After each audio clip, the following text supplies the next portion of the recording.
What happened at your work which caused multiple people to all quit at once? They laid off half the company with no warning. This included a gentleman who was less than a year from retirement and had been there for 35 plus years. The company was shocked when half the remaining people abandoned ship shortly thereafter. The company consistently outpaced competing firms and found itself emerging as one of the industry-leading agencies. This was also a California tech firm, so shorts, flip-flops, beers at lunch, getting high on the roof were all rather common. But we were rapidly growing, and the atmosphere location made us a hot ticket for talent. Anyway, CFO and CMO cashed out and the CEO decided to totally remodel the company by making it far more corporate. On top of all of this, they implemented unattainable goals and removed our work from home policy. The final straw was they removed our rather generous vacation policy and replaced it with unlimited vacation, which was a facade for, "You can take as much vacation as you want if we approve it." Like 1/4 of the company quit and immediately landed at better jobs. Also, profit tanked. "Our company is doing incredible, let's change everything." When I was 16, I worked in the concession stand at a minor league baseball stadium. Minimum wage at the time was $5.15 per hour. This job paid $8, and it was always in the evenings, so it was perfect work for a high school student. The only bad thing was our management was terrible. The main manager would throw toddler tantrums about once a shift over stupid bullshit, like not ordering enough of a specific beer, she did the ordering, or running out of pre-cut lemons for tea. One night the stadium was running a promotion and it was incredibly busy, easily 2-3x the normal volume of customers. We were all working our asses off handling multiple roles each with absolutely no downtime. Although we all cleaned as we worked, nobody had a chance to do thorough cleaning for the whole shift because of the never-ending horde of hungry baseball fans. The manager showed up 3 to 4 hours late per usual and throws the biggest fucking tantrum ever over the unswept floor. Finally, she announces, "Listen up, you lazy fucks. Minimal work gets minimal pay. Everybody is being paid minimum wage tonight because you slobs won't clean up anything." Both of our bartenders and the bar back quit on the spot, which caused a chain reaction. We all took off our aprons and hats to leave.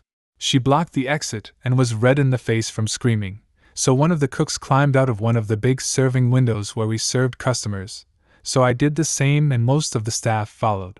Bear in mind that this all happened in front of like 200 plus customers. Of course, my final paycheck got lost, so I had to file a wage theft complaint with the Texas Workforce Commission. The owner died and his idiot son took over and decided that the company didn't make him enough money and started to implement cost-cutting measures like turning off the AC in the building. Let me guess, 2 people are working on this? Why not use 1 person for half the cost? Why not just use half a person at 1/4 the cost? Owners retired. They were literally the greatest people, both very sweet, but kept the place running like a well-oiled machine. They took pretty good care of us and their restaurant. When they left, they gave the restaurant over to their nephew, who at the time was a busboy waiter, kind of standoffish, didn't really interact with us too much, a bit lazy at times, but for the most part did his shit, and went home. He seemed okay. Until he got the power of being the owner, he fired 4 people, including 2 of the 4 cooks, and 2 of the 3 dishwashers, literally that same day, on a Friday night just before the dinner rush, all because he didn't like their attitude. He refused to allow people to take vacation that they'd already requested and gotten confirmed by the original owners, would change the schedule randomly without telling anyone and then scream at people when they missed a shift or came in late because of it. He'd refuse to replenish the kitchen until we were literally already out of things, then take forever to put in the orders. He showed up randomly and would drink at the bar, for free of course because he was the owner, and then bring in all his buddies to drink with him. Together they'd get way out of hand and grab at women and try to start fights. Within the first month of him being the owner, over half the staff had quit, usually walking out literally in the middle of their shifts. After being screamed at, they'd basically throw down their aprons and tell everyone else that they were so sorry but they couldn't do it anymore. After the last cook, this big dude who usually kept the kitchen laughing and running at a decent pace, started crying in the middle of his shift and dropped everything he was doing after the boss came and yelled at him for being too slow and making slop, then walked out. The rest of us just bailed along with him. 4 months later, the place was closed. His aunt and uncle were absolutely furious and devastated that he'd run the business they'd built up for over 30 years into the ground. That's really sad, but sounds like a poor decision on the old owners. Who put someone in a busba position to such a high position without training and evaluation?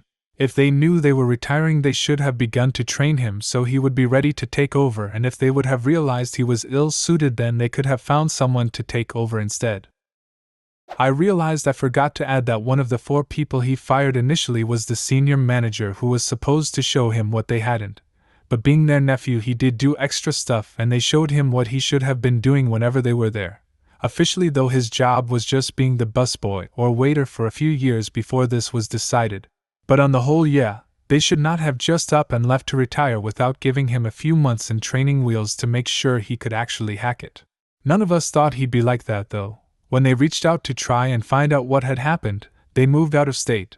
They were absolutely horrified to hear how he behaved towards the staff.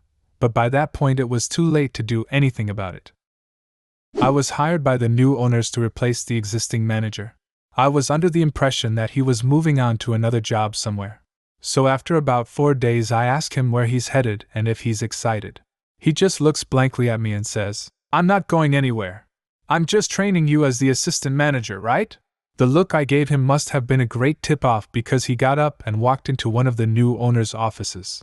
After about 30 seconds they were screaming at each other, then he just storms out of the office, grabs his stuff, gives me the finger, and leaves. Over the next few days I'm trying to calm things with the employees. They're not faulting me, but now have a very bad taste in their mouths about the new ownership. Over about a 7 to 10 day time period my team shrank from 15 people down to 3. I hobbled along with that the best I could while we tried to hire new people. But the new owners were offering so little we had trouble finding people. After 3 months or so of that I started to get fed up and overwhelmed, and when the owners started to get on me about missed deadlines I had it. We were still only at 5 people, 2 of which were brand new and still training. They didn't allow me to refuse work or push deadlines out. They expected the same output as a 15-person team. So after my 3rd day in a row of being berated for missing a deadline that was impossible to make, I quit. "We're giving you the same workload the company had before, but while giving you less resources, 1/3 of the people, and paying peanuts. Why are you not getting results, you incompetent bastard?" I'm the manager of a retail store, and I had found out a cashier was stealing product by scamming reward card benefits. I came up with a detailed incident report to present to this employee, and I was under the assumption it was just her. After I confronted her in a reasonable manner, she freaked out and got really angry and quit on the spot. She was using fake accounts instead of using a customer's reward card to get herself points and redeem them for product gift cards. So the customers weren't getting the points they are owed, which is a headache for me if they notice and complain.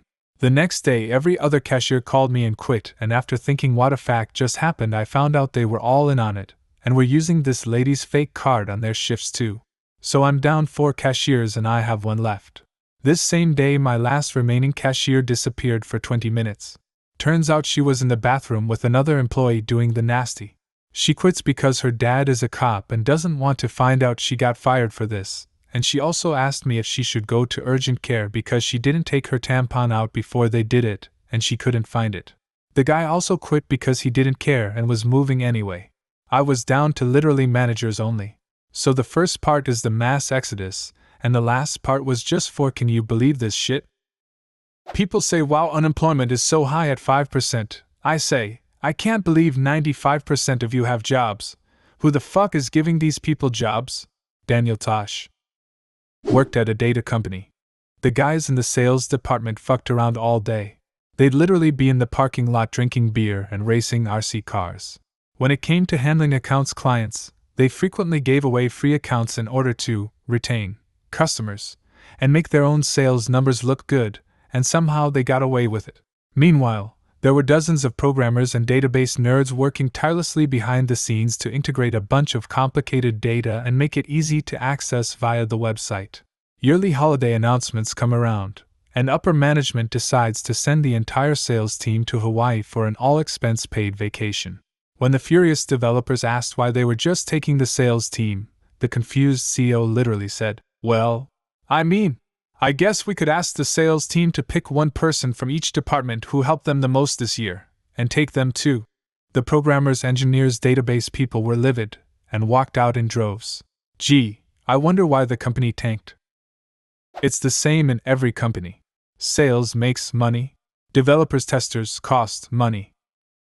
Do you have a similar story? Leave a comment, and subscribe to the channel if you want to see more videos like this one.